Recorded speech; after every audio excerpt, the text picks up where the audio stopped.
ఎన్టీఆర్ కుటుంబానికి ఎంత అన్యాయం చేశాడో చంద్రబాబు నాయుడు మళ్ళీ మన కూకట్పల్లిలో సుహాసిని ద్వారా మనకు అర్థమైంది. నేను ఆ రోజే చెప్పాను, ఆమె పేరు ఎప్పుడైతే, ఎందుకంటే ఒక అమాయకురాలు, తన కుటుంబానికి పరిమితమైనటువంటి ఒక గృహిణి, తన భర్త, తన బిడ్డ, ఆమె ఏదో గుట్టుగా కాపురం చేసుకున్నటువంటి ఆమెను తీసుకొచ్చి మరి వెంటనే ఇప్పుడు నిజంగా నీ దాంట్లో ఒక సిన్సియారిటీ ఉంటే ఆ కుటుంబానికి మేలు చేయాలని హరికృష్ణకి ఎప్పుడో చేసి ఉండేవాడు.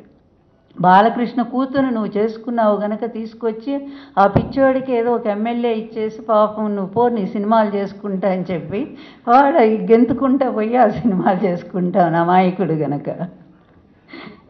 కానీ తెలివైన వాడు, కాస్త మాట్లాడగలిగిన చాతుర్యం ఉన్నవాడు, అదేవిధంగా తాతగారిలాగా రాష్ట్రంలో పేరున్నవాడు జూనియర్ ఎన్టీఆర్ని పార్టీలోకి తీసుకొచ్చి ఒక యువనాయకుడు పోస్ట్ ఇవ్వచ్చుగా, ఎందుకు ఇవ్వలేదు?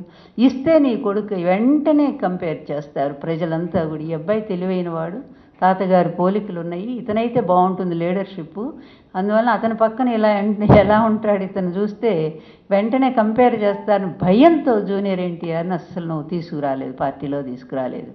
మళ్ళీ మొన్న హరికృష్ణ చనిపోయేసరికి ఒక్కసారిగా ప్రజల్లో ఒక నిరసన వచ్చింది, ఈ కుటుంబాన్ని ఇతను వాడుకుంటున్నాడు, అసలు నందమూరి వాళ్ళదైతే ఆస్తి నారా వాళ్ళు ఎంజాయ్ చేస్తున్నారని. అందుకని అప్పటికప్పుడు ప్లాన్ చేసి సుహాసిని తీసుకొచ్చాడు, ఆమెను ఒప్పించి నువ్వు నిలబడమ్మా నిన్ను గెలిపిస్తాము అది ఇది అని చెప్పి.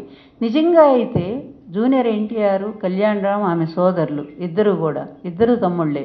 మరి వాళ్ళు వచ్చి అక్కగారి సీట్ ఇచ్చినందుకు ఆనందంతో వాళ్ళు ఎంత ప్రచారం చేయాలి, ఇంత బ్యాడ్ అయితే ఉండేది కాదు వాళ్ళు ప్రచారానికి వచ్చి ఉంటే. కానీ వాళ్ళు ఎందుకు రాలేదు అక్కడే అర్థం చేసుకోవాలి.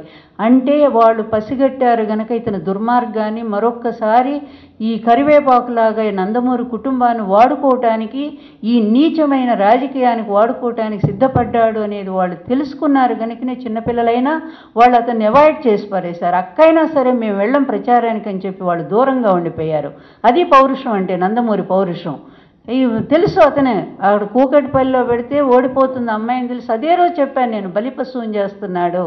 ఆ రోజు ఎన్టీఆర్కి అదే చెప్పాను నేను, జూనియర్ ఎన్టీఆర్ నాయనా వెళ్ళబాకు, నిన్ను వాడుకొని వదిలేస్తాడు, నీ సినిమా జీవితాన్ని కూడా నాశనం చేస్తాడని. అట్లాగే జరిగింది. ఈరోజు సుహాసినికి కూడా అంతే, ఓడిపోయింది కనుక ఆమె తప్పు. పాపం ట్విట్టర్లో నా కళ్ళమ్మడి నీళ్ళు వచ్చాయి. ఎలక్షన్ అయినాక అమ్మాయి ట్విట్టర్లో పెట్టింది ఒక మాట, ఈ ఎలక్షన్లో ఓడిపోయిన తర్వాత నేను ఎన్నిసార్లు ఫోన్ చేసినా చంద్రబాబు నాయుడు గారు ఫోన్ ఎత్తట్లేదు అని. ఇది చంద్రబాబు నాయుడు గారి నీచమైనటువంటి సంస్కృతి. తన అవసరం కోసం, తన అధికారం నిలబెట్టుకోవడం కోసం ఎంతకైనా తెగిస్తాడు. హలో, మిమ్మల్నే యోయో టీవీ యాప్ డౌన్లోడ్ చేసుకున్నారా? ఇంకా లేదా? మీ యాప్ స్టోర్కి వెళ్ళి వెంటనే డౌన్లోడ్ చేసుకోండి.